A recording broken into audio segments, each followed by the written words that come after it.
जय हिंद प्यारे बच्चों, स्वागत है आपका आपके ही परिवार भारतवर्ष क्लासेस में।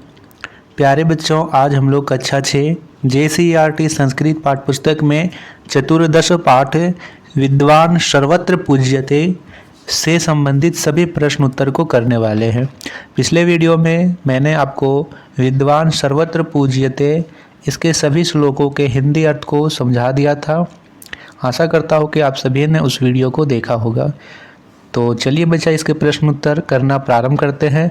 प्रश्न संख्या 1 में आपको आपके पाठ्य पुस्तक में संस्कृत शब्दों के हिंदी अर्थ बताए गए हैं, आप उन्हें पाठ्य पुस्तक से पढ़ लीजिएगा। प्रश्न संख्या 2 में आपको कुछ संस्कृत शब्द दिए गए हैं जिसमें आपको कहा गया है कि इसके उच्चारण कीजिए, तो आप उसे उच्चारण कीजिएगा। प्रश्न संख्या 3 से आपको अपनी कॉपी में बनाना है। तो तीसरा प्रश्न दिया गया है, अधोलिखितानाम प्रश्ननाम उत्तराणि लिखत। नीचे लिखे गए प्रश्नों के उत्तर लिखिए। का दिया गया है, विद्या किम ददति, विद्या क्या देती है।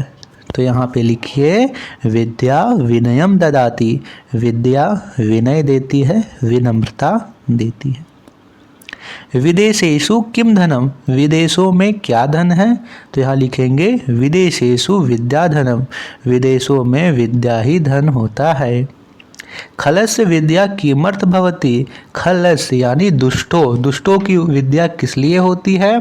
तो यहाँ पे आप लोग लिखेंगे, खलस्य विद्या विवादाय भवति, दुष्टों की विद्या झगड़े के लिए होती है। वे हमेशा अपना विद्या का प्रयोग दूसरों को नुकसान पहुँचाने में, झगड़ा करने में करते हैं। साधो विद्या किमर्थ भवति, विद्वान की यानी साधु की विद्या किस लिए होती है। तो यहाँ लिखेंगे, साधो विद्या ज्ञानाय भवति, साधु की विद्या ज्ञान के लिए होती है। वे अपनी विद्या का प्रयोग ज्ञान के लिए और अपने धन का प्रयोग दान के लिए और अपनी शक्ति का प्रयोग दूसरों की रक्षा के लिए करते हैं। राजा कुत्र पूज्यते, राजा कहाँ पूजे जाते हैं। तो लिखेंगे यहाँ पे, राजा स्वदेशे पूज्यते, राजा अपने देश में पूजे जाते हैं। चा दिया हुआ है, विद्वान कुत्र पूज्यते, विद्वान कहाँ पूजे जाते हैं। तो यहाँ पे लिखेंगे, विद्वान सर्वत्र पूज्यते, विद्वान सभी जगह पूजे जाते हैं। आशा करता हूँ कि आपने इसे नोट किया होगा। चलिए अब हम प्रश्न संख्या 4 को करते हैं। तो चौथा प्रश्न दिया गया है, उदाहरणानुसारम पदानि रचयत, उदाहरण को देखिए और उसी प्रकार आप अन्य पदों को बनाइए।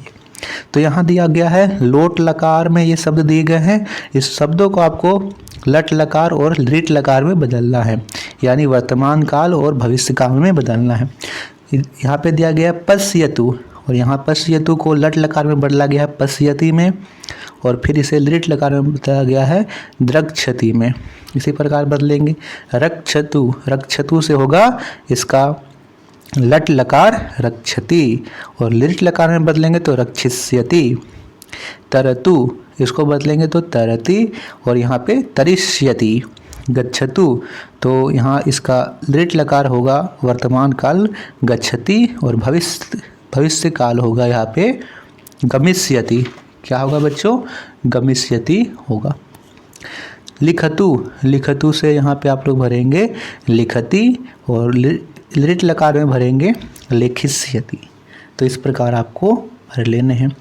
प्रश्न संख्या 5वां यहाँ पे दे रखा है, उचित कथननाम समक्षम आम अनुचित कथननाम समक्षम ना इति लिखत।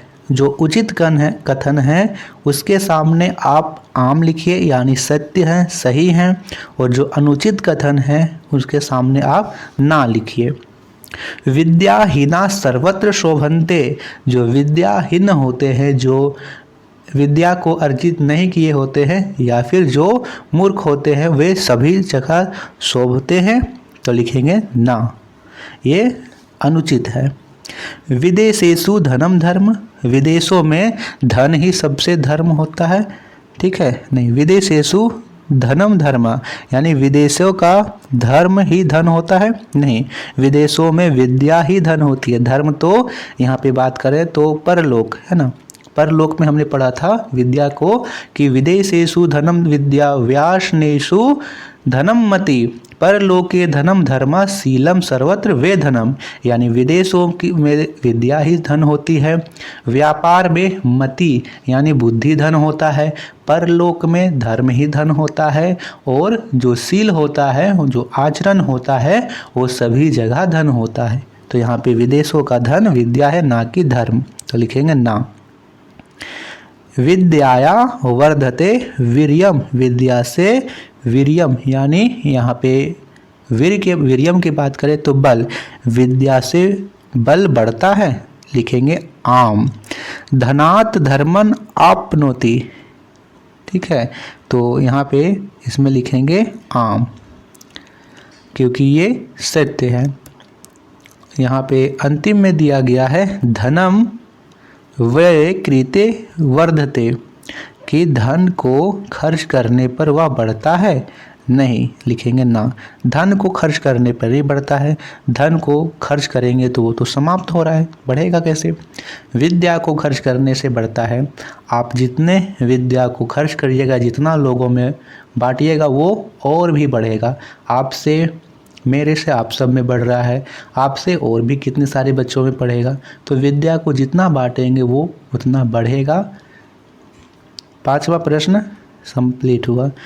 6ठा प्रश्न यहाँ दे रखा है मंजूषातः समानार्थक कानि पदानि चित्वा लिखत। मंजूषा से समानार्थक शब्द को चुनकर इन पदों को यहाँ पे लिखिए, समानार्थक पदों को चुनकर लिखना है। तो पहला है वपु, वपु का अर्थ होता है शरीर, तो यहाँ पे इसका समानार्थक है शरीरम।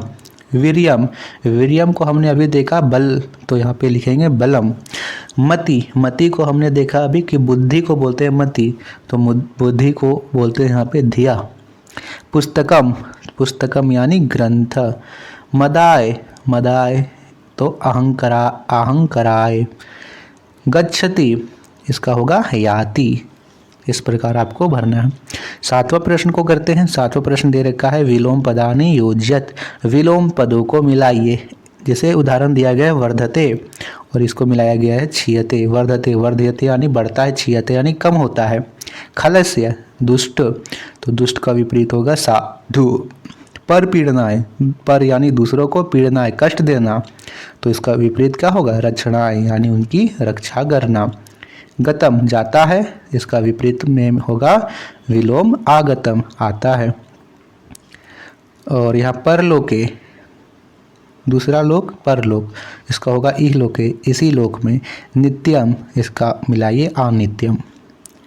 8वां प्रश्न यहाँ दे रखा है श्लोकाशाम योज्यत, श्लोक के अनुसार मेल कीजिए। तो हमने श्लोक पढ़ा था परलोके धनम धर्म, इसके बाद हमने पढ़ा था इसमें दिया गया है शीलम सर्वत्र वे धनम, तो यहाँ पे मैच करेंगे। विदेशे स्वदेशे पूज्यते राजा, अपने देश में राजा की पूजा होती है। विद्वान सर्वत्र पूज्यते, विद्वान हर जगह पूजे जाते हैं। पुस्तक कस्था तुया विद्या, पुस्तकों में स्थित विद्या, इसकी तुलना किससे की गई थी। पुस्तकों में स्थित विद्या की तुलना दूसरों के हाथ में गया धन किससे की गई थी, तो परहस्तगतम धनम। कार्यकाले समुत्पन्ने नासा विद्या नात धनम, कि कार्यकाल के समय काम पड़ने पर ना तो वो विद्या ही काम आती है और ना ही वो धन। पात्रत्वात् धनमापनति, इसको मिलाइए धनत धर्म तत सुखम, ठीक है। जो पात्रता से धन आता है और धन से धर्म आता है, धर्म से सुख आता है। तो ऐसे आपको मिला लेना है। तो बच्चों ये थे प्रश्न उत्तर चतुर्दश पाठ। इसके बाद जो अंतिम चैप्टर हमारा बच गया है उसे हम लोग नेक्स्ट वीडियो में करेंगे।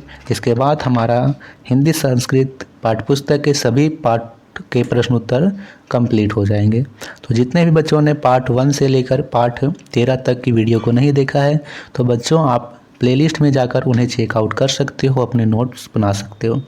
तो धन्यवाद, मिलते हैं अगले वीडियो में।